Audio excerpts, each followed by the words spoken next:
সক্রিয় মৌসুমি বায়ুর প্রভাবে সোমবার ২০শে জুলাই রংপুর, ময়মনসিংহ ও সিলেট বিভাগের কোথাও কোথাও ভারী থেকে অতি ভারী বর্ষণ হতে পারে।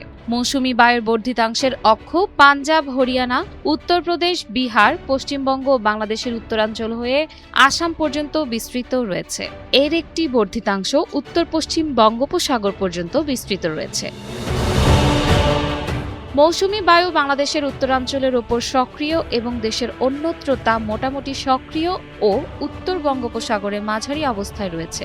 অপরদিকে আজ দুপুর ১টা পর্যন্ত দেশের অভ্যন্তরীণ নদীবন্দরের জন্য আবহাওয়ার পূর্বাভাসে বলা হয়েছে রংপুর, দিনাজপুর, রাজশাহী, পাবনা, বগুড়া, টাঙ্গাইল, ময়মনসিংহ, ঢাকা, ফরিদপুর, খুলনা। প্রতি সপ্তাহে সর্বোচ্চবার বিকাশ পেমেন্টে ৫০ জন হবেন পেমেন্ট চ্যাম্পিয়ন। জিতে নিন টিভি সহ আকর্ষণীয় সব প্রাইজ।